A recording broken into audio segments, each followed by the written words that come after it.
প্রধান অতিথি, যাকে নানাভাবে নানা অভিধায় মানুষ আজকে স্মরণ করছে।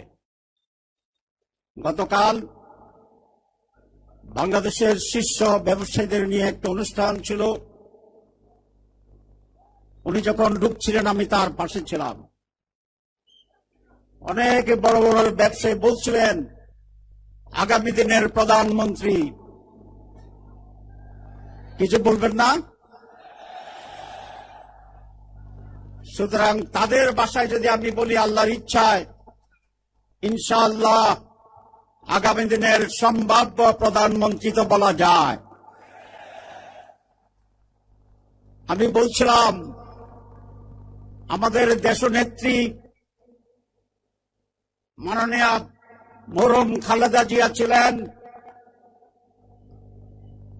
উনি ইন্তেকাল করেছেন। আমরা তার রুহের মাগফিরাত কামনা করি, আল্লাহ তাকে জান্নাত দান করুক।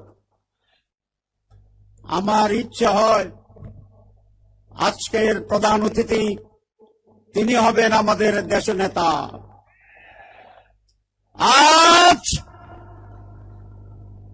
কুমিল্লার এই বিশাল মহাসমাবেশ থেকে আমাদের মানবিক নেতা ডক্টর শফিকুর রহমানকে আমি দেশ নেতা উপাধিতে ডাকতে চাই। আপনি একমত আছেন? সেই দেশ নেতা ডক্টর শফিকুর রহমান। অন্যান্য নেতৃবৃন্দ, আসসালামু আলাইকুম ওয়া রাহমাতুল্লাহ। আমির জামাত ঢুকেই বলছিলেন যে বেশি সম্বোধন করা যাবে না, সময় নাই। আমি একটু করলাম, কারণ আমি বক্তৃতা দেব না, আমি তো হোস্ট। আমার বাড়ি কুমিল্লা। অনেকে বলছেন কুমিল্লায় আমির জামাতকে স্বাগত জানাই। আমি স্বাগত জানাই না, কারণ সারা বাংলাদেশ আজ ডাক্তার শফিকুর রহমানের। উনি কুমিল্লার সন্তান, উনি সিলেটের সন্তান, উনি চট্টগ্রামের সন্তান, উনি রাজশাহীর সন্তান, খুলনার সন্তান, ঢাকার সন্তান, বাংলাদেশের সন্তান। ইতিহাস এই কথা বলে। অনেক নেতার নেতৃত্বে বাংলাদেশ 56 বছর পরিচালিত হয়েছে। আমরা পরিপূর্ণভাবে সফলতা অর্জন করতে পারিনি। এইবার এক নতুন নেতার নেতৃত্বে 36 জুলাইয়ের বিপ্লবের পরে নতুন বাংলাদেশ গড়ার যেই মহান কারিগর আজ রাজপথে চড়ে বসাচ্ছেন, এই নেতার নেতৃত্বে ইনশাআল্লাহ নতুন বাংলাদেশ গড়ে উঠবে। কারণ এই দেশের বেসিক সমস্যা 3টি। এক, যোগ্য নেতৃত্ব। 2, দুর্নীতি। 3, নিঃশর্ত দেশপ্রেম এবং সাহস।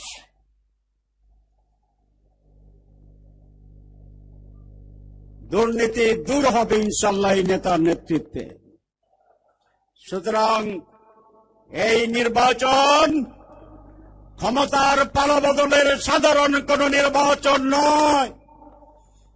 এই নির্বাচন এই দেশের জাতির ভাগ্য নির্ধারণী নির্বাচন। আমরা কি দুর্নীতি দূর করব? দুর্নীতি দূর হবে। দুর্নীতিমুক্ত বাংলাদেশ গড়ব কিনা, নাকি আবার দুর্নীতিতে চতুর্থবার চ্যাম্পিয়ন হব, এটি নির্ধারণ করবে এই নির্বাচন। এই নির্বাচনে নির্ভর করবে আমরা কি সকলের জন্য সমান সুযোগে তৈরি করব, না নতুন করে হাওয়া ভবনের জন্ম হবে। হাওয়া ভবন ছিল, আজ বিএনপি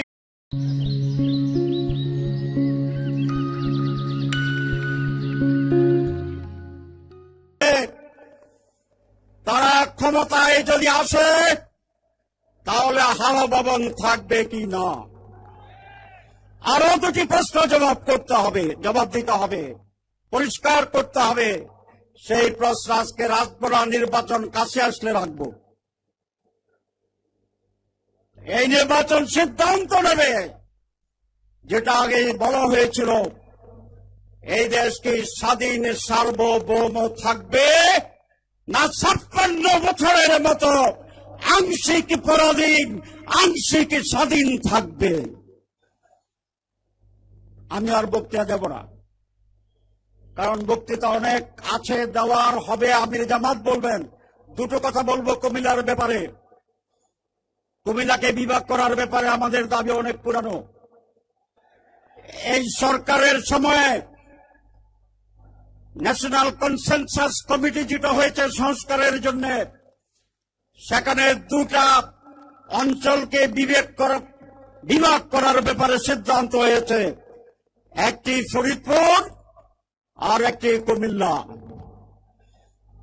আমরা বলতে চাই, আমরা যদি ইনশাল্লাহ ক্ষমতা আসি, 1 বছরের ভিতরেই কুমিল্লাকে বিভাগ করার জন্য আমরা উদ্যোগ গ্রহণ করব ইনশাআল্লাহ।